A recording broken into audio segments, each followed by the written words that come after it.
नवरात्रि के 9 दिन भक्ति और साधना के लिए बहुत ही पवित्र माने गए हैं। इसके पहले दिन शैलपुत्री की पूजा की जाती है।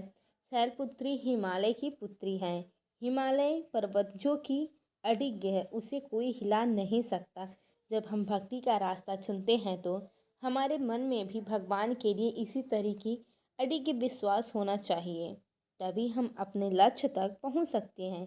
यही कारण है कि नवरात्रि के पहले दिन शैलपुत्री की पूजा की जाती है। तो दोस्तों, आप सभी को नवरात्रि की बहुत बहुत बधाई हो। तो आज हम शैलपुत्री की कहानी बताएंगे कि इनका नाम शैलपुत्री क्यों पड़ा। चलिए तो हम कहानी को शुरू करते हैं। माँ शैलपुत्री सती के नाम से भी जानी जाती हैं। इनकी कहानी इस प्रकार है। एक बार प्रजापति दक्ष ने यज्ञ करवाने का फैसला किया। इसके लिए उन्होंने सभी देवी देवताओं को निमंत्रण भेज दिया, लेकिन भगवान शिव को नहीं भेजा। देवी सती अभिलंबित जानती थी कि उनके पास निमंत्रण आएगा, लेकिन ऐसा नहीं हुआ।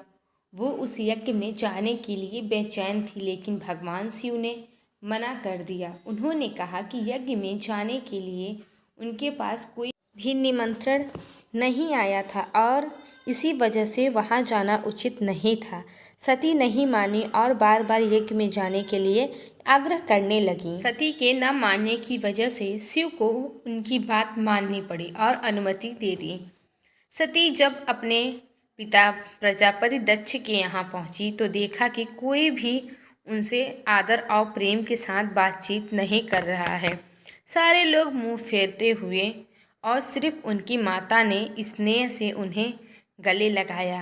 उनकी बाकी बहनें उनका उपहास उड़ा रही थी और सती के पति भगवान शिव को भी तिरस्कृत कर रही थी।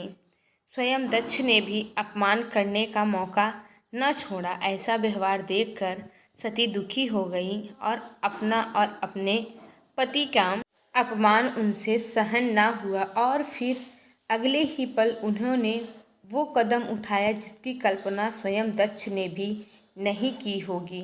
सती ने उसी यज्ञ की अग्नि में खुद को स्वाहा कर अपने प्राण त्याग दिए। भगवान शिव को जैसे ही इनके बारे में पता चला वो दुखी हो गए।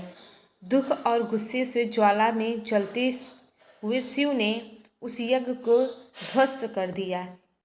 इसी सती ने फिर हिमालय के यहाँ जन्म लिया और वहाँ जन्म लेने की वजह से इनका नाम शैलपुत्री पड़ गया। शैलपुत्री का नाम पार्वती भी है। इनका विवाह भी भगवान शिव से हुआ है।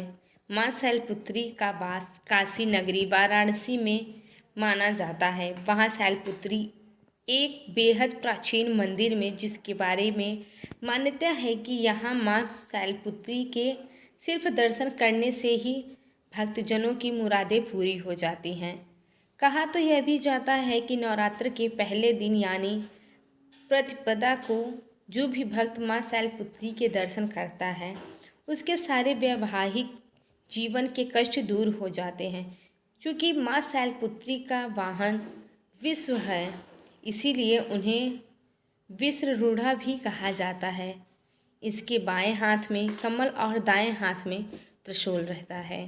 दोस्तों, अगर आपको माँ शैलपुत्री की कहानी अच्छी लगी हो, नवरात्रि के पहले दिन माँ शैलपुत्री की पूजा इसीलिए की जाती है। अगर ये कहानी अच्छी लगी है तो हमारे चैनल को लाइक सब्सक्राइब शेयर ज़रूर करें और हमारी दूसरी कहानी नवरात्रि के दूसरे दिन की कहानी ज़रूर सुनें। धन्यवाद।